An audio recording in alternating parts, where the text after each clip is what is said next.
મિત્રો આપણે જોઈ શકીએ છીએ કે અમારા હીરાપુરા ગામ અમારું જે બસ સ્ટેન્ડ પાસે અમારી જે એડીસી બેંક આવેલી છે, એડીસી બેંકની બાજુમાં મિત્રો આપણે પાણીની પરબ બનાવી છે.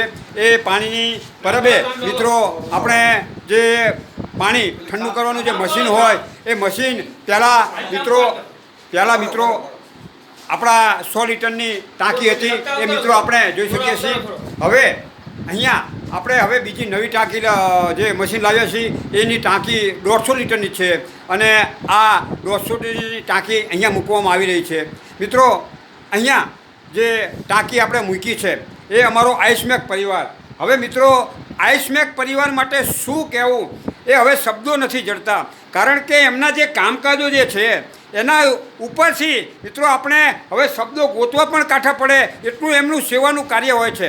હવે પછી મિત્રો આપણો જે આઈસમેક પરિવાર છે એ આઈસમેક પરિવાર નહીં, પરંતુ મારું તો એવું માનવું છે કે હવે આઈસમેક પરિવારને આપણે આઈસમેક સેવા પરિવાર એવું નામ આપીએ, કારણ કે એને લાયક છે અમારો આ આઈસમેક પરિવાર. હવે ચાપ પાડશે અમારા બા.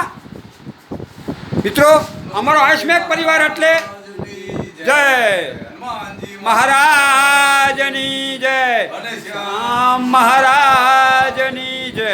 મિત્રો પતિ પતિ હર હર મહાદેવ.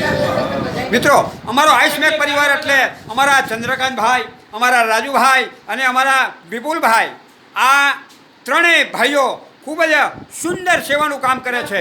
અમારું હીરાપુરા ગામ જ નહીં તેમજ અમારું આજુબાજુના જે ગામડાઓ છે તેની અંદર પણ તેમની દરેક પ્રકારની સેવાઓ હંમેશ માટે હોય છે. એટલું ખૂબ જ સુંદર કામ અમારો આઈસમેક પરિવાર કરી રહ્યો છે. મિત્રો અહીંયા આપણે જે આ મશીન લગાવ્યું, હવે બીજું જે મશીન આપણે જોઈ રહી છે સામે 100 લીટરનું, એ હવે આગળ આપણું જે મનોકામના શ્રી હનુમાન દાદાનું જે મંદિર આવેલું છે ત્યાં મૂકવાનું છે. અને મનોકામના શ્રી હનુમાન દાદાના મંદિરે જે મશીન છે એ આપણી જે હાઈસ્કૂલ છે નવચેતન વિદ્યાલય ત્યાં મૂકાશે. તો મિત્રો હવે પછી ઉનાળામાં જ્યારે પણ ગામ લોકોને કોઈ નાનો પ્રસંગ હોય તો ગમે તેટલું પાણી ભરી જવું હોય તો આ બંને મશીનથી તેઓ ભરી શકશે. મિત્રો સામે આપણે જે જોઈ રહ્યા છીએ એ અમારા ચંદ્રકાંતભાઈ, અમારા રાજુભાઈના મમ્મી પપ્પા છે, પોપટદાદા છે અને ગૌરીબા છે.